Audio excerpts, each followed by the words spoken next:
Boa noite, tudo bem? Ali o Pedro estava a brincar com o meu sotaque, mas uma das razões que Deus me enviou aqui foi para vocês poderem aprender português puro. É uma grande honra poder estar aqui com vocês e mais uma vez obrigado ao pastor Gilberto e toda a sua equipa fantástica. Vocês têm uma liderança fantástica mesmo. Pelo convite que muito me honra, e poder estar aqui com a juventude da igreja é sempre um desafio e um privilégio ao mesmo tempo, ok? Eu queria ler uma história da Bíblia que, por acaso, na Conferência Fábrica, um dos oradores usou esta história, mas eu queria usar esta história para falar com vocês acerca de que Deus trabalha com improváveis. As coisas de Deus confundem as probabilidades. Sabem? E o título da minha mensagem hoje é altamente improvável. Sabem? Eu sou uma pessoa improvável. A minha mãe, que já faleceu, ela dizia: tu subires a um palco e falares, isso é uma coisa...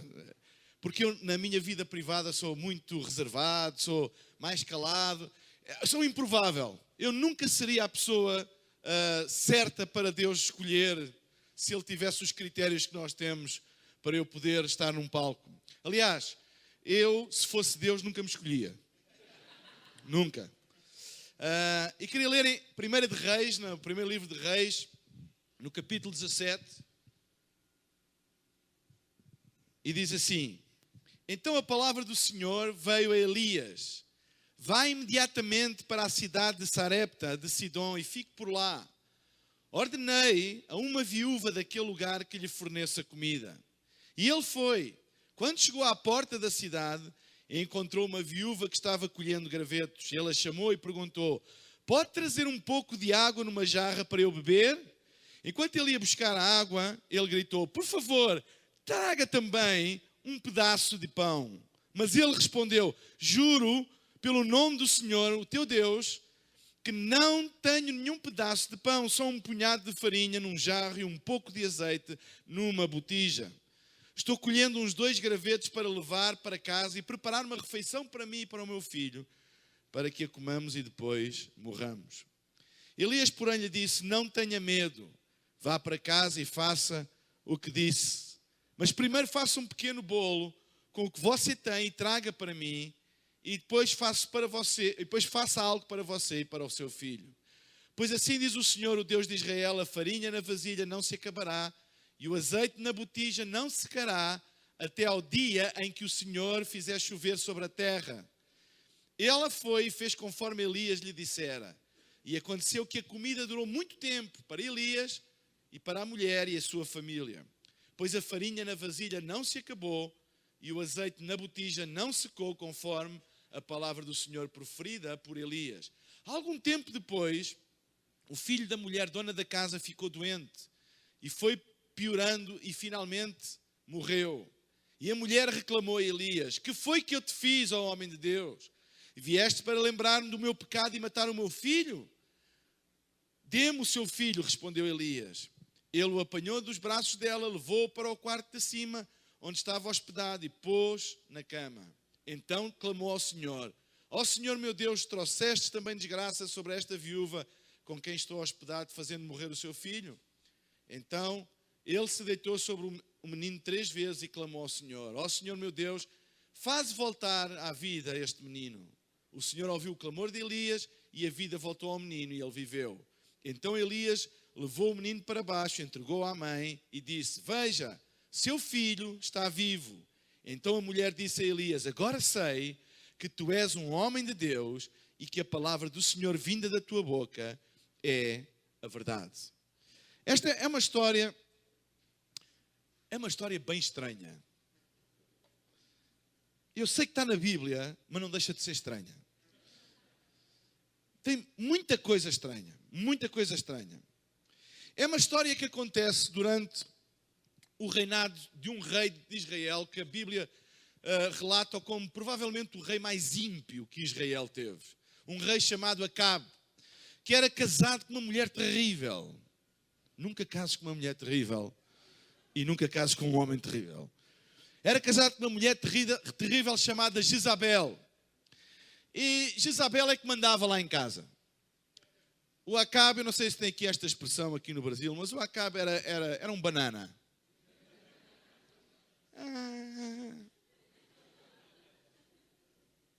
E Jezabel, ela era uma adoradora de Baal. Baal era um deus pagão e que ela introduziu o culto a Baal na cultura judaica. Eu não sei se todos sabem, mas se calhar a maioria sabe que a cultura judaica era uma cultura monoteísta, só tinha um Deus, o Deus de Israel. E sempre essa foi uma característica da cultura judaica. Mas Jezabel, ela era tão persuasiva e tinha tanta influência sobre o marido que ela conseguiu introduzir este culto a Baal na própria cultura judaica. Então Deus enviou este profeta chamado Elias para confrontar Acabe e dizer: ei, o que é que tu andas a fazer? Então tu não tens mão na tua mulher? Então o que é que se passa? Então tu não conheces o mandamento que diz: só terás um Deus diante de ti, não adorarás outros deuses? E tu deixas que este culto a Baal se introduza na cultura do nosso povo, e confrontou. E quando o confrontou, ele... sabem como é que andam as pessoas? Pois, mas sabes como é que é? E Elias, ele disse: olha, enquanto tu não tratares deste assunto e não acabares com o culto a Baal em Israel, não vai mais chover sobre a terra de Israel. E ele saiu da presença do rei e a partir daquele momento diz a Bíblia que nunca mais choveu.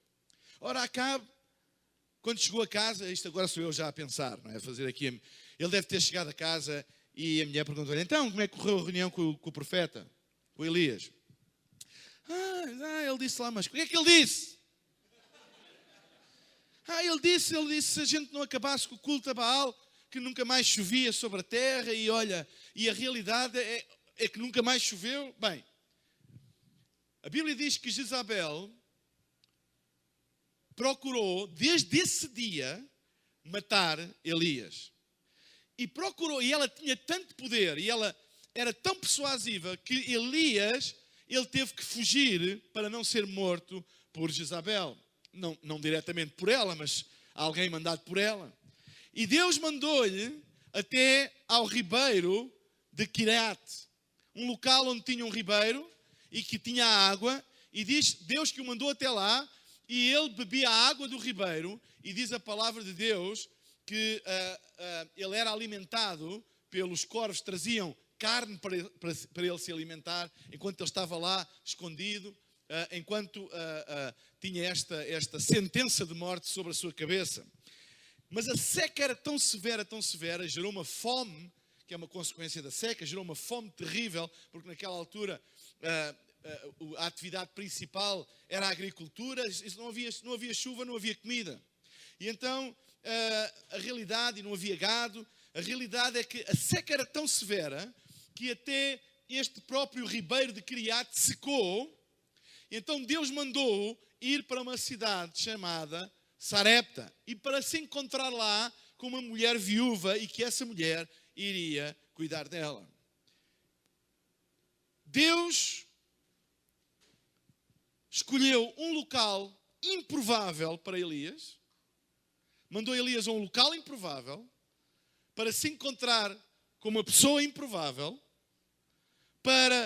e foi-lhe pedir para essa pessoa fazer uma coisa improvável, para obter um resultado improvável. Bem-vindos à maneira como Deus trabalha.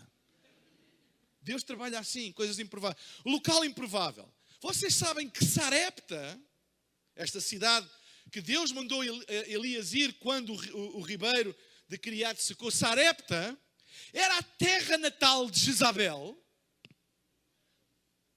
Espera aí, então Deus manda Elias sair de Quirat, porque já não havia água, para uma cidade, Sarepta, mas essa cidade era a cidade natal, ou seja, onde tinha nascido. Ela não vivia lá, mas tinha nascido lá. E vocês sabem, a gente tem sempre conhecimentos familiares, um tio, uma prima, não é? Na cidade onde nós nascemos. É sempre família. E família comunica-se. Imaginaram o risco que é Elias entrar em Sarepta e uma prima de Jezabel olhar e mandar um WhatsApp para Jezabel. Olha, ele está aqui, ele está aqui.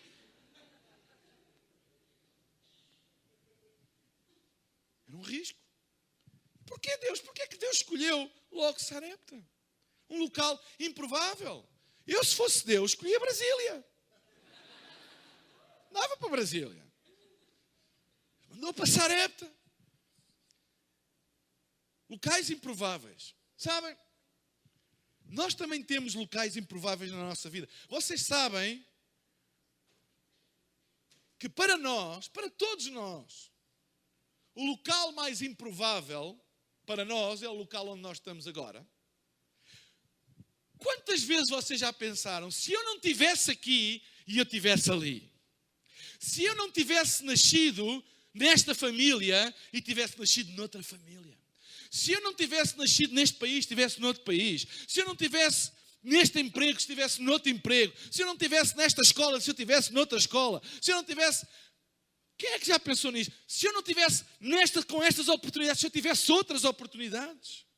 Quantas vezes nós pensamos que a posição onde nós estamos agora é sempre uma posição impossível. É por isso que nós sempre queremos o ali, porque achamos que ali é que vai acontecer.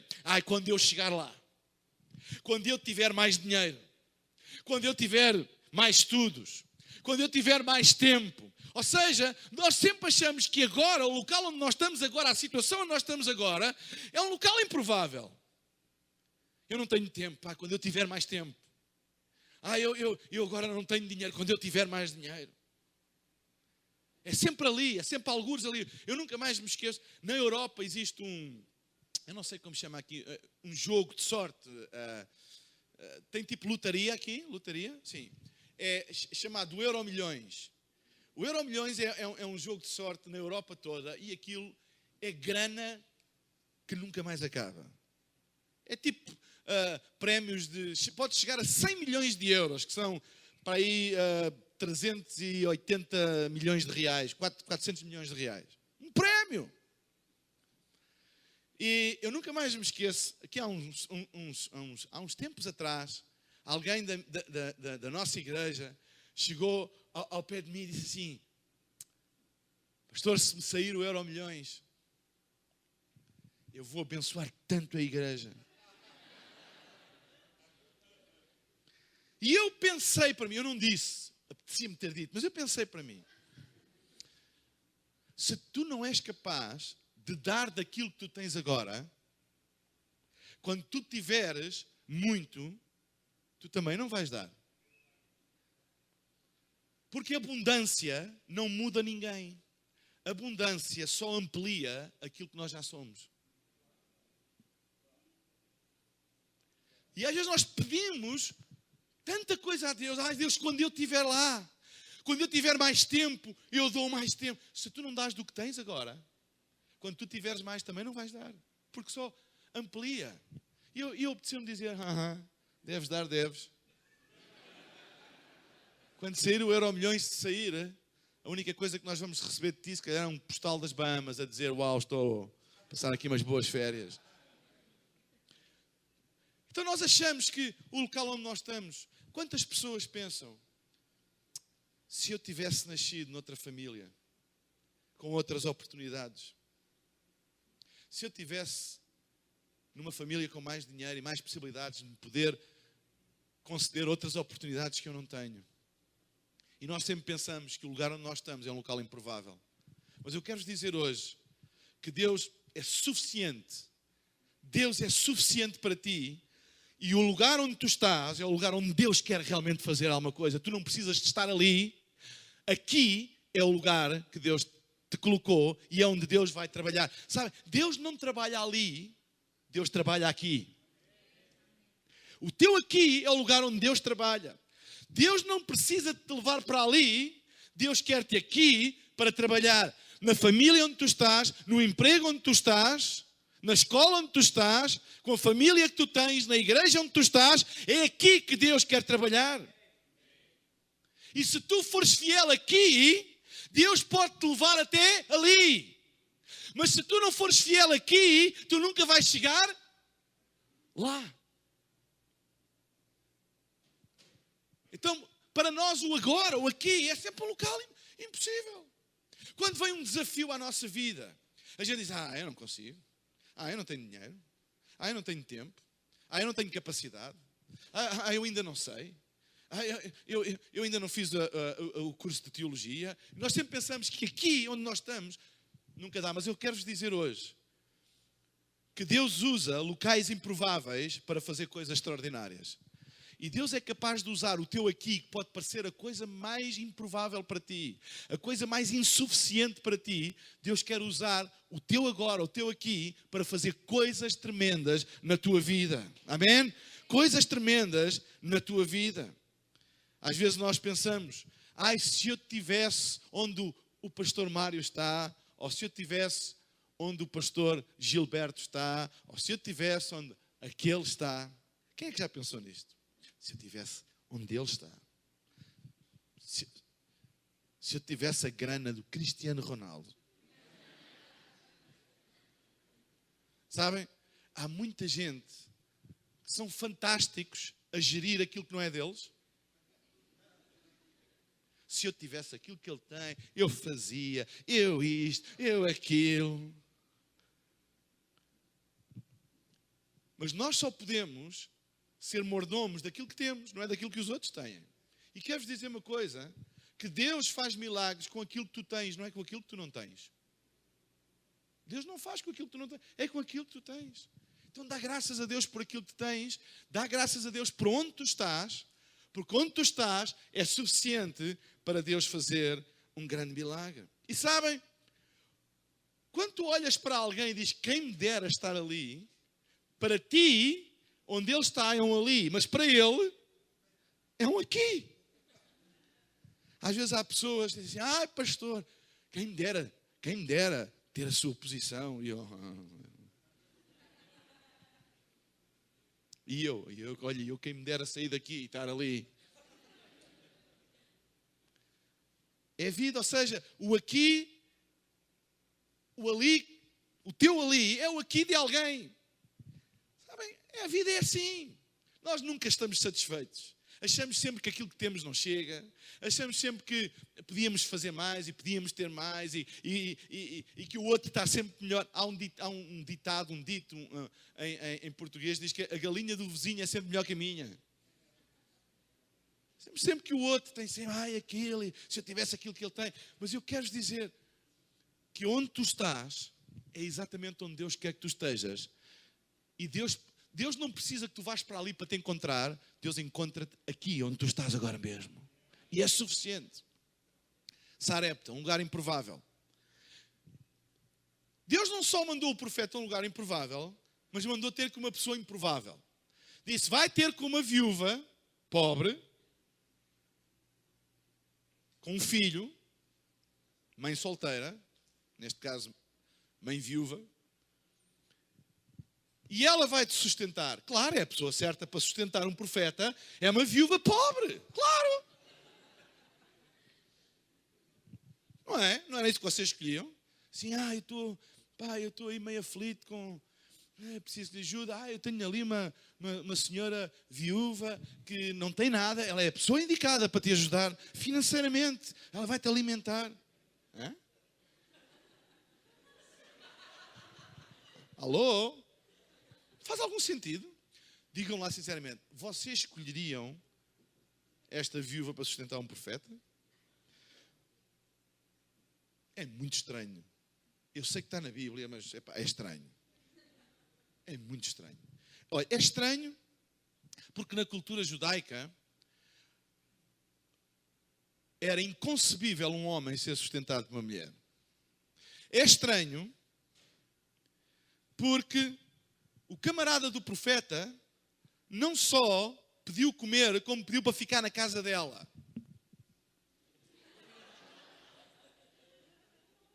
Uma viúva, um profeta.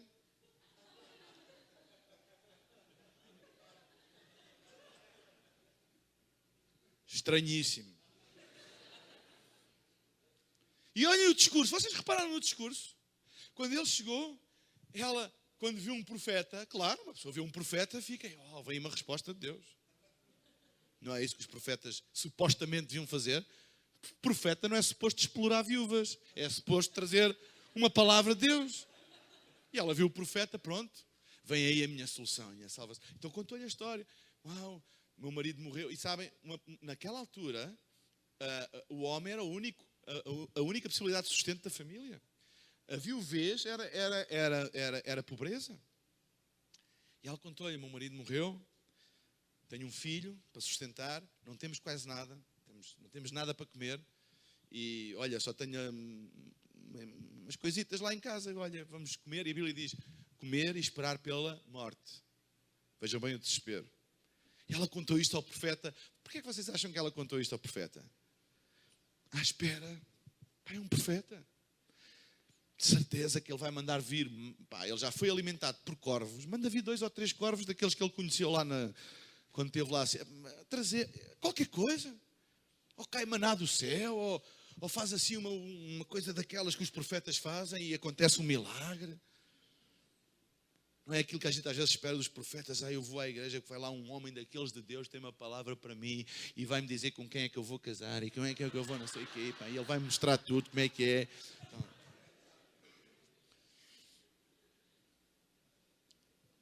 Então ela contou-lhe e ficou à espera. E o profeta disse assim, olha, vai buscar água. O profeta, nem uma oração, nem uma imposição de mãos, ou uma coisa assim dessas, ou um abraço a dizer, eu vou pedir a Deus por ti, nada. Era carnalão mesmo o profeta, nada, nem nada. Vai buscar água. E ela, está bem, foi buscar água. E o profeta, diz a Bíblia que ela já ia a caminho de ir buscar água e diz, olha, e traz-me também um bocado de pão. Aí já chega. E diz que ela disse, eu já te disse. Há pessoas que dizem que ela era, eu já te disse que eu não tenho nada. Eu não acredito nisso. Eu acredito que ela pôs a mão na anca.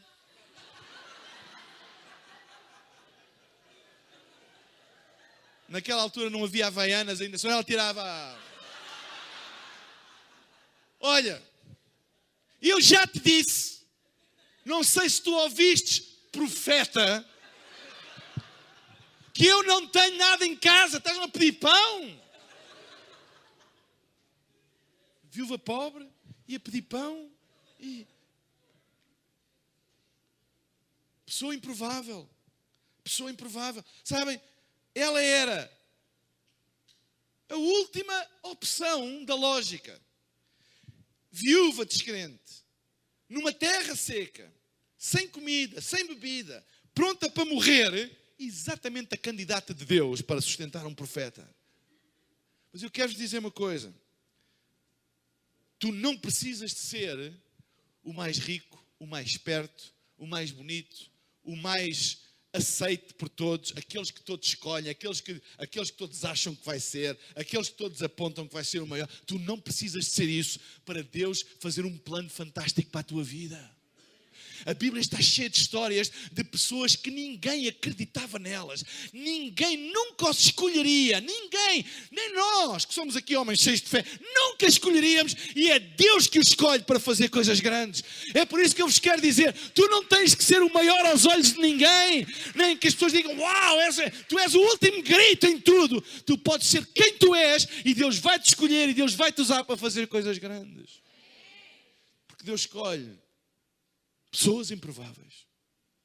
Pessoas improváveis. Deus escolhe pessoas improváveis. Muitas vezes pensamos que Deus não nos pode usar porque somos improváveis. Pensamos, Deus nunca me vai usar. Ele sabe os meus defeitos. Ele sabe as minhas limitações. Ele sabe as minhas falhas e as minhas fraquezas. É por isso que eu vos digo, se eu fosse Deus, há uma vez eu escolhi-me a mim? Nunca. Eu conheço-me bem demais. Nunca. E às vezes pensamos, por causa das nossas falhas, fraquezas e limitações, que Deus não. Mas eu quero-vos dizer que apesar das tuas falhas, das tuas fraquezas e das tuas limitações, Deus mesmo assim, Ele vai te escolher. Ele vai te escolher. Tu não tens que ser o maior. Aliás, a Bíblia está cheia de histórias de pessoas improváveis que Deus escolhe, que eu atrevo-me a dizer que Deus só escolhe pessoas improváveis. Aqueles que normalmente era pela lógica, Deus não os escolhe. Reparem bem. Paulo, que foi treinado por Gamaliel, que era o cara que era tipo o top lá da teologia da religião judaica, foi treinado por ele. Ele converte-se. Se eu fosse Deus, pensava assim, bem, Paulo sabe tudo sobre o judaísmo, eu vou usá-lo para trazer o evangelho aos judeus. E Deus escolhe para trazer o evangelho aos gentios. São coisas improváveis. São pessoas improváveis. Querem mais? Moisés. Eu falei aqui na conferência fábrica. Já nem sei o que é que eu falei, mas eu sei que falei de Moisés.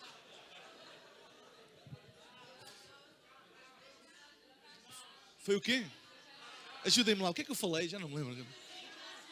Do cajado. Foi do cajado. Exato. Vocês estão a ver o meu nível de preparação para as pregações. É fantástico. Como é que Deus vai escolher Moisés? É uma coisa... Então Moisés sai do Egito porque assassinou um homem. É procurado por um crime. Não é procurado porque não usava umas calças não sei o quê. Não, era um crime. Ou porque dizia asneiras, ou porque bebia álcool. Não, era um crime. Ele matou uma pessoa.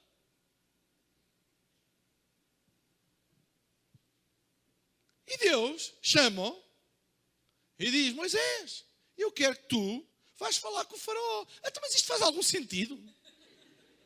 Então, mas Deus vai escolher alguém que é procurado num país para ir falar com o presidente daquele país?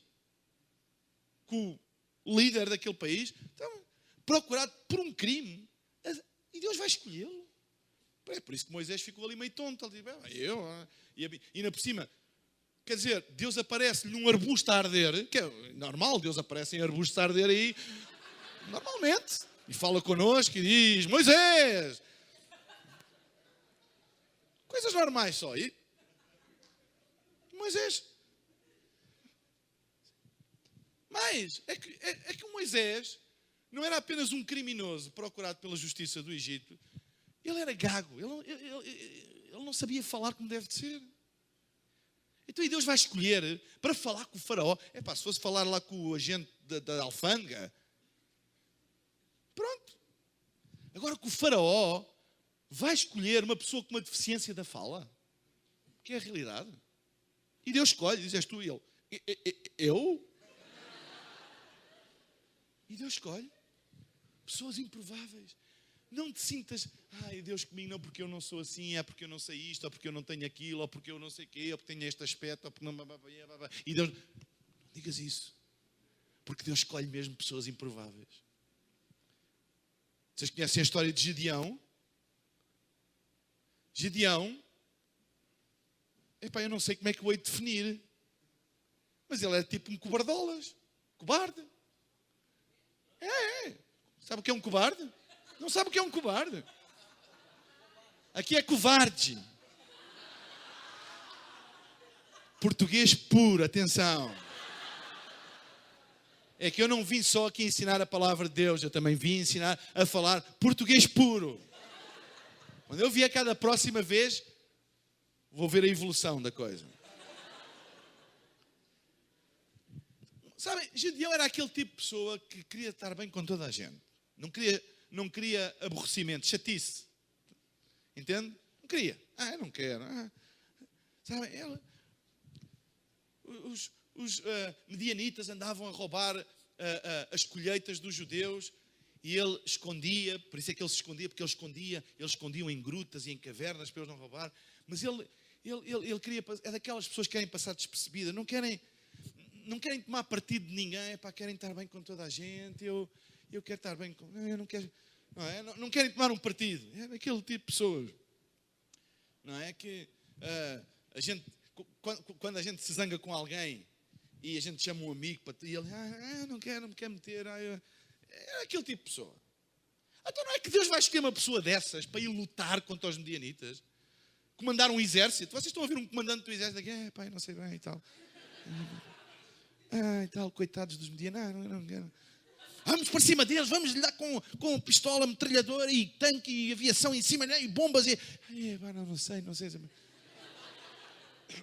Um comandante do exército tem que ser, vamos para cima deles. E Deus vai escolhê-lo. E depois, ele como era assim meio indeciso, juntou 25 mil pessoas. Não é? Ele pensou assim, eu sou fraco, vou ter que juntar muita gente. E Deus disse, isso é muita gente. É muita gente. Tens que mandar alguns para casa. Manda-os ir beber lá ao rio, e aqueles que beberem como um cão, vejam bem, as ideias de Deus. Aqueles que beberem como um cão, é esses que vão à guerra. Alguma vez vocês escolheriam para ir à guerra alguém que bebe água como um cão?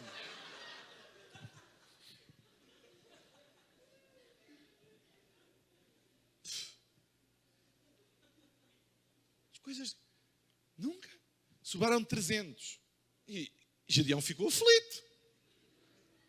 Os medianitas eram experimentados na guerra e ele com 300.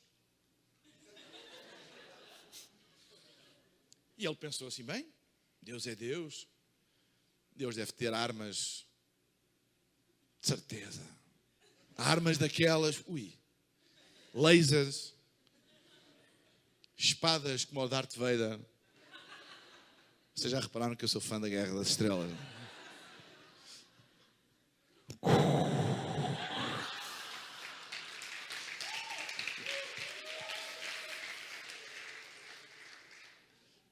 Esperou qualquer coisa dessas, mas uau!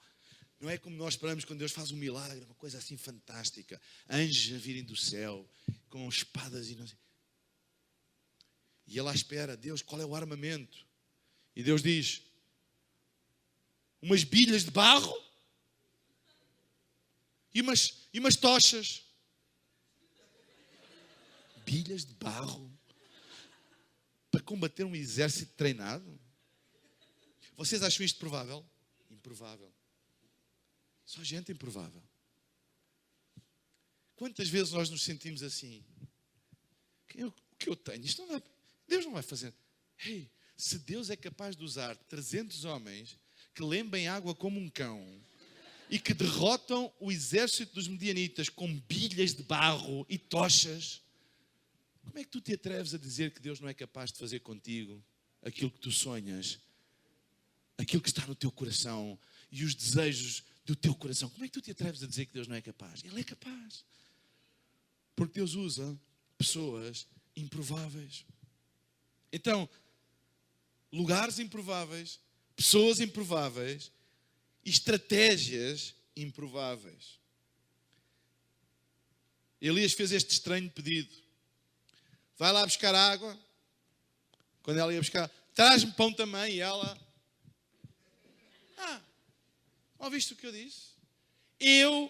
Read my lips, lê os meus lábios. Eu não tenho nada em casa. Como é que queres que eu te explique isto? Queres que eu desenhe? Não tenho. Eu imagino se os jornais da altura, os mídia, soubessem disto. Profeta explorador de viúvas está na cidade. Eu não tenho.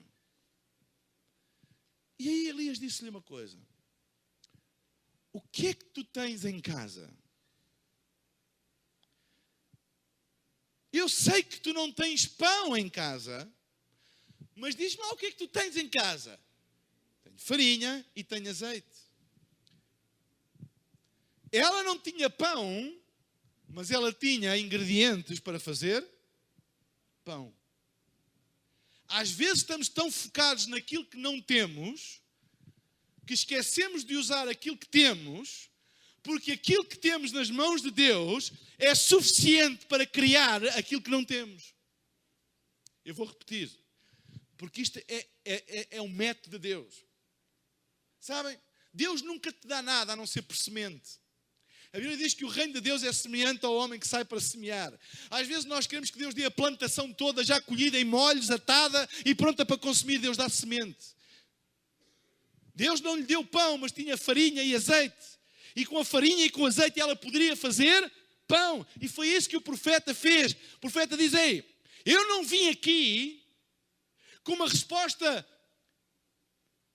abacadabra do céu e trazer-te aqui um caminhão de pão e de mantimentos para ti. Eu vim aqui como profeta, porque um profeta não é aquele que supra a tua necessidade. Um profeta é aquele que fala a palavra de Deus a ti para que tu saibas que aquilo que tu tens é suficiente.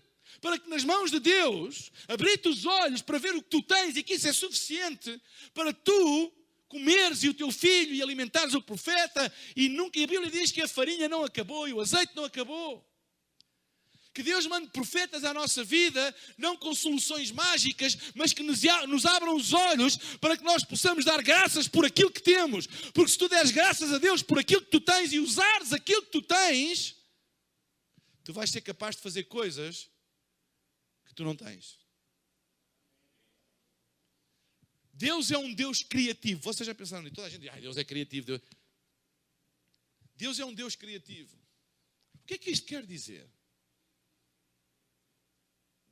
Deus é capaz de agarrar naquilo que tu tens e colocar isso de modo em conjunto para criar uma coisa que tu ainda não tens. É por isso que a igreja consegue fazer coisas com recursos às vezes reduzidos. Consegue fazer coisas que outras organizações com milhões e milhões de dólares não conseguem fazer. Por causa do poder criativo de Deus. E o poder criativo de Deus não é aparecer um anjo vindo do céu e trazer a solução. O poder criativo de Deus é abrir-nos os olhos para perceber como é que nós podemos usar aquilo que nós temos para fazer aquilo que ainda não existe. Deixem-me dizer que criatividade e inovação não é ter coisas que ninguém tem. Há muita gente que diz assim, a tua igreja é muito criativa, tu tens coisas que ninguém tem. Isso não é ser criativo, isso é ter dinheiro, é ter grana para comprar. Não há criatividade nenhuma em ter coisas. Qual é a criatividade em ter um ecrã de LED? Não é preciso criatividade, basta ter dinheiro. Criatividade? Não. A criatividade não é isso. A criatividade não é ter aquilo que mais ninguém tem. É ter aquilo que todos têm e fazer aquilo que ninguém faz. Escrevam lá esta. Criatividade e inovação não é ter aquilo que ninguém tem. É ter o que todos têm e fazer aquilo que ninguém faz. É isso que é. E foi isso que o profeta lhe foi dizer. Tu cresceste com uma mentalidade que aquilo que tu tens não vai servir para alimentar o teu filho. Mas eu vim aqui, em nome do Senhor, para te mostrar que tu, com aquilo que tu tens, tu és capaz de alimentar não só o teu filho, como a mim, e nunca mais acabar. E sabe, Deus quer abrir os teus e os meus olhos para te mostrar que aquilo que tu tens é suficiente para fazeres aquilo que nunca foi feito. É por isso que Deus é criativo e inovador. Às vezes convidam-me para falar em seminários sobre inovação e criatividade na igreja. E toda a gente espera que eu traga assim, sei lá, ele vai dizer o que é que a gente deve usar e o que é que a gente deve fazer. Isso não interessa para nada. Criatividade e inovação têm a ver com a capacidade de se usar aquilo que tem. Há sempre gente a dizer, se nós tivéssemos isto, se nós tivéssemos aquilo, a gente podia fazer. Pastor, se a gente comprasse isto, se a gente comprasse aquilo, a gente podia fazer. Não, é com aquilo que se tem. E se tu usares bem aquilo que tu tens, Deus vai te dar aquilo que tu não tens. Foi isso que ele foi abrir os olhos à viúva. E eu oro a Deus para que os nossos olhos se abram e os teus olhos se abram, porque aquilo que tu tens, tu não precisas estar. Às vezes nós estamos sempre a pedir a Deus, ó Deus dá-me isto, como se Deus fosse o Papai Noel. Eu não sei se aqui tem a tradição de escrever cartas ou. Tem? Lá a gente chama Pai Natal, que é Papai Noel. Mais uma coisa, Noel não é português, é Natal. Ok? Português puro. Pai Natal.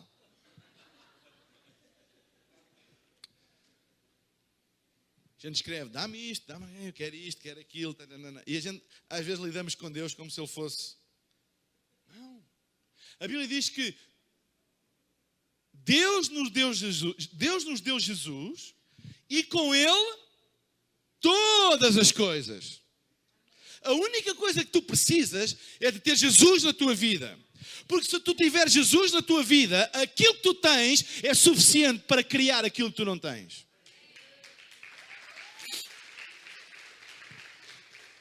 Estratégia improvável.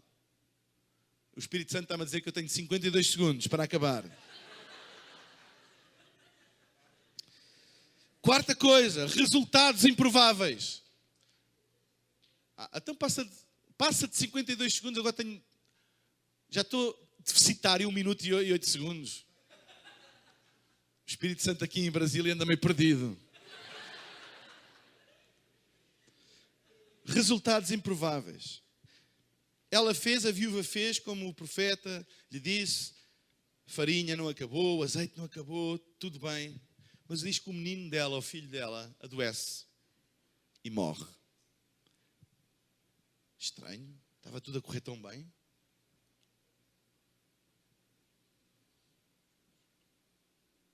Ela ficou como qualquer pessoa ficaria. Isso não faz sentido, Deus. E revoltou-se e disse, será que tu és mesmo um profeta de Deus? Isto não faz sentido. E diz a Bíblia que Elias agarrou no menino, levou-o para o seu quarto, pediu a Deus por ele e o menino tornou à vida. E ela trouxe o menino aos braços da mãe. E há uma frase que a mãe diz, versículo 15 e 16. Não, desculpem. No versículo...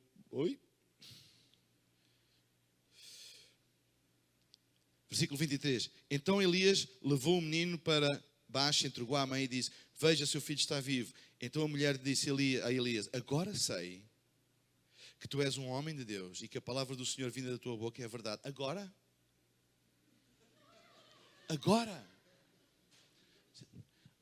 Isto quer dizer que até aquela altura ela ainda tinha dúvidas. Porque ela percebeu finalmente uma coisa.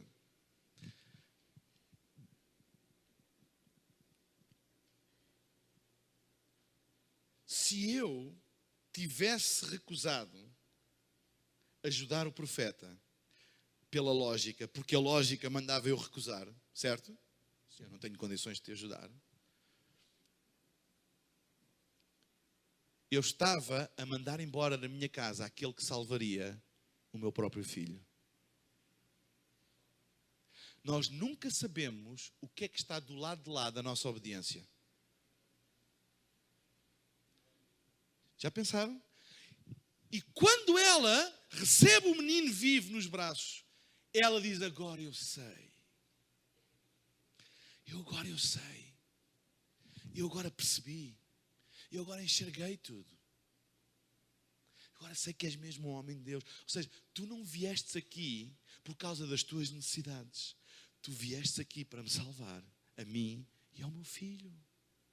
Ainda bem que eu fui obediente, agora eu sei. Sabem, há alturas que a nossa obediência não faz sentido nenhum. Não faz sentido. O que é que eu vou obedecer? Isto não faz sentido.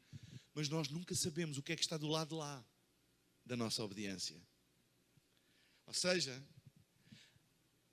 aquele a quem a mulher alimentou acabou por ser aquele que iria salvar o filho dessa própria mulher.